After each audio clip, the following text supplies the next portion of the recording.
présentez vos programmes. Non. Calmez-vous. Quel est le bilan de présentation sur vos programmes? Laissez Mathieu.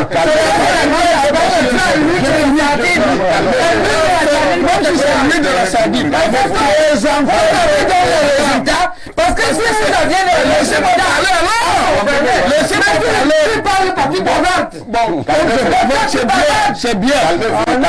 Je dis, si vous êtes non, c'est pas dire que tu as un scientifique. Tu as un scientifique en plein conflit d'intérêt.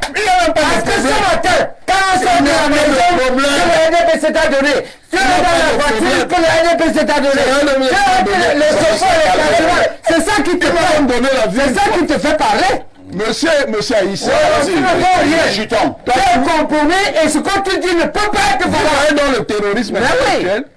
Ça ne peut pas être valable. De toutes les manières, j'en laisse le professeur. De toutes les manières, oui.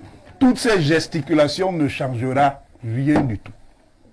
Les élections se feront sur la base de la configuration actuelle. Il n'y aura aucun changement de règles. Ceux qui considèrent en le disant également, c'est de la dictature. Ce n'est pas de la dictature. C'est un porte-parole. Vous avez la force. Donc, vous constatez cela. Monsieur, vous voyez que quand rien ne va changer. Quel porte-parole? Laissez-moi parler donc. Faire votre terrorisme intellectuel, ça ne change rien au fond. Parce que vous êtes profondément médiocre. Merci. Hein. Je n'ai pas fini. Non, c'est ça, non. Quand les gens savent qu'on va dire la malgouvernance va diminuer. Sur la base de cela. Parce que vous aurez pris une partie du pouvoir à l'Assemblée. Parce que vous aurez pris une partie du pouvoir dans les mairies. La pression va diminuer et naturellement le président. Non. Elle va partir parce qu'il a atteint l'âge où sa famille part.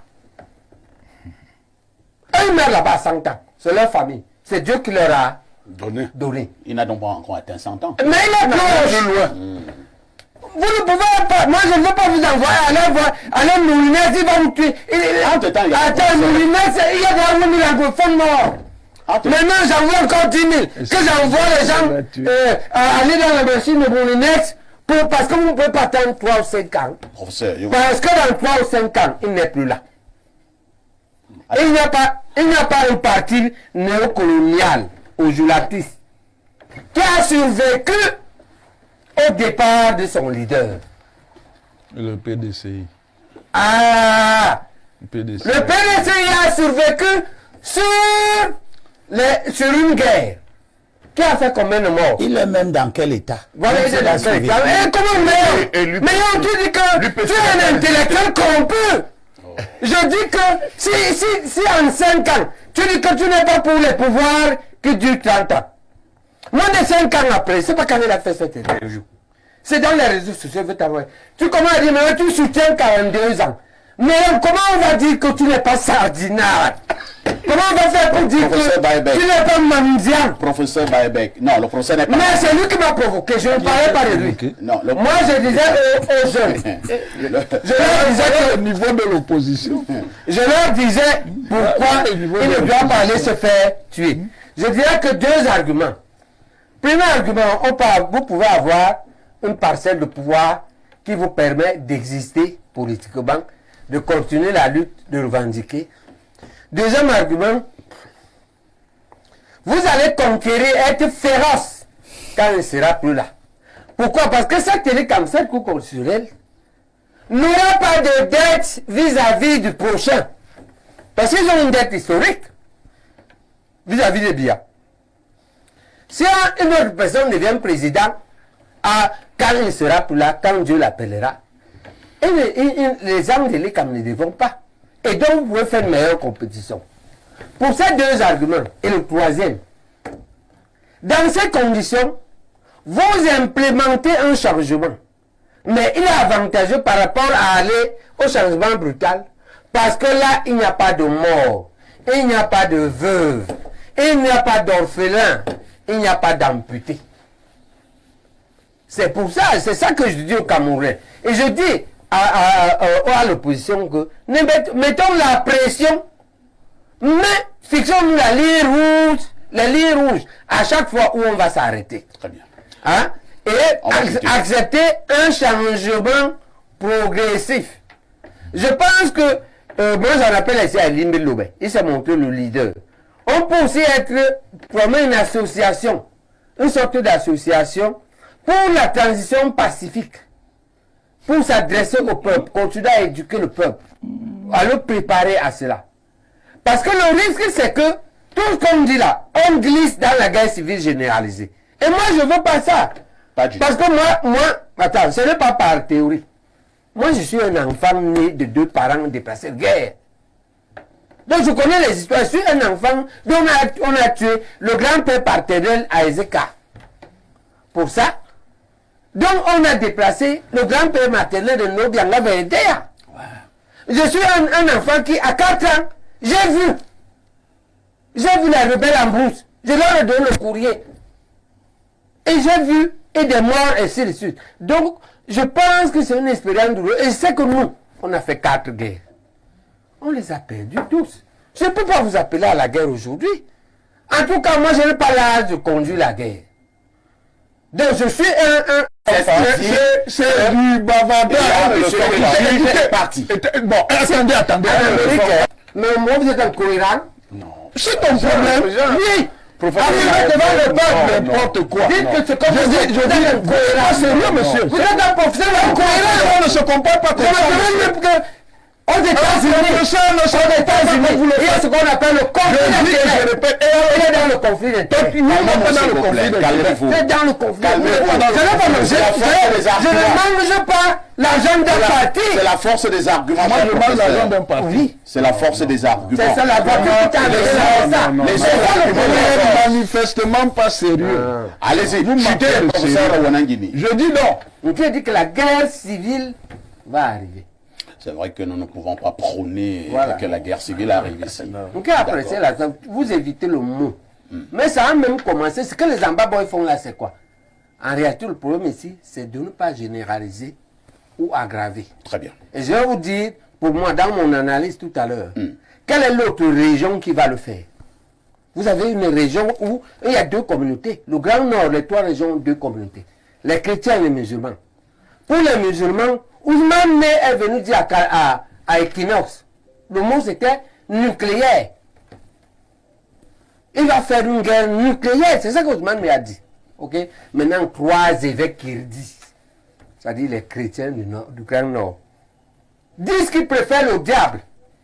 Ça veut dire que le RDPC a créé un mécontentement tel que il a perdu les musulmans du Nord et il a perdu les chrétiens du Nord. C'est le débat.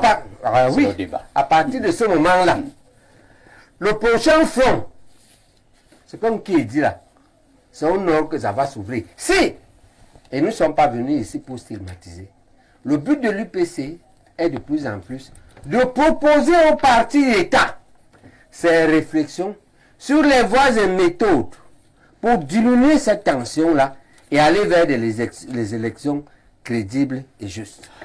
Je dois vous dire que les pères fondateurs ont été conscients de cela. Ils ont vu cela. Et la preuve, le premier congrès de l'UPC se tient à la chefferie Bamileke à Tchang avec le roi Ndjoumessi en 1950. Il en devient le président. Conscient de cela, tout au long, ils se sont assis et ils ont pensé comment on va passer des chefferies vers la République. C'est là pour les mêmes règles. Ce que Messaga dit là, avec tout le respect, est valable dans les systèmes traditionnels, dans les villages, dans les tribus. Et ils concevaient le Cameroun comme un ensemble de chefferies. Ils font une commune, un ensemble de communes, une région et ensemble de régions, la République. Dans un État unitaire décentralisé. Dans ces conditions, cet État unitaire devient la République. Et la République est au-dessus des chefferies. Elle en fait, elle est les règles sanitaires. Donc, Les pères fondateurs ont pensé la République du Cameroun. Quel est donc le problème? Le problème, vous le posez comme vous le posez là. Parce que vous regardez là où le Cameroun est tombé. Non là où il a glissé. Où est-ce qu'il glisse? Il glisse que, après avoir systématiquement, là je cite Mesmer, éliminé politiquement et militairement les pères fondateurs qui ont pensé la République, on l'a remise aux gens qui avaient pour mission fondamentale continuer l'œuvre du colon, c'est-à-dire piller le Cameroun pour leur remettre. Et on peut faire le parallèle. Dans le système anglo-saxon, où l'indépendance avait été réelle et non truquée, regardez comment se fait les successions au Ghana. Regardons comment se fait au Nigeria qui est 10 fois plus peuplé, je crois, 5 fois plus vaste. Après quelques tribulations, Dieu encore mieux qu'on par exemple, un pays comme le Nigeria a connu une période de calme, parce qu'il était perturbé par De Gaulle, qui a produit là-bas la guerre du Biafra.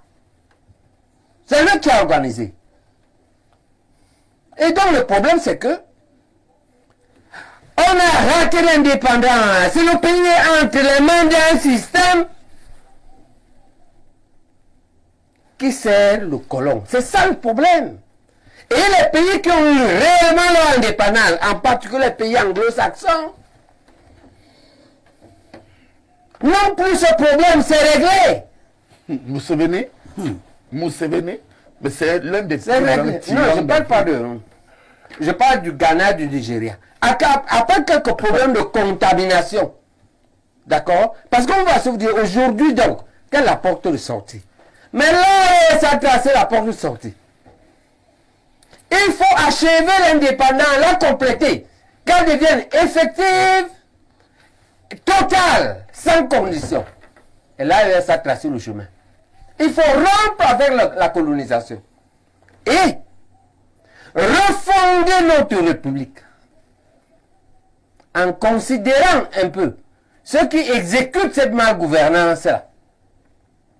Détermination au pouvoir, comme eux-mêmes des victimes, mais des victimes un peu complices, en s'élevant un peu.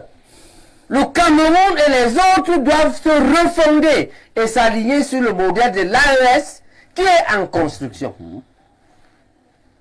Le Sénégal a tracé le chemin, parce que là, ils ont dit c'est les militaires.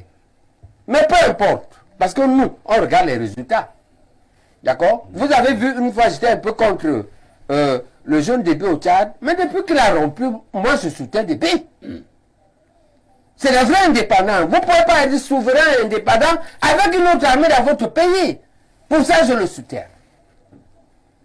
Et nous le soutenons. Donc, pour répondre, pour dire très clairement, Oui. le problème de la difficulté de succession est le problème qu'on a arrêté l'indépendance. Et sa solution, c'est un, conquérir notre indépendance totale, et deux, s'asseoir pour refonder notre pays. Dans une logique de république, et donc d'alternance systématique au pouvoir, après un certain délai, d'une part, et d'autre part, dans une logique de progrès vers les États-Unis d'Afrique, vers l'État panafricain. Ok. C'est ça le problème. Merci. Mais si nous restons dans le système néocolonial, la conséquence est là. Ok? Quand tu es au pouvoir, le colon te soutient, non? Et te donne tout, non? Tu restes au pouvoir. Merci. Tu crois que le pouvoir est devenu la chefferie de chez toi. Donc un pays est devenu la chefferie de chez toi. Donc le Cameroun était un lamida de Garoua, ou bien celui-ci est la chefferie de Mvomeka. Et les deux même, ne sont même pas de sang princier. Ni Aïdjo, ni Biya. Voilà. Le Cameroun est devenu ça. Merci. C'est compris, professeur Baïbek. On va passer la parole.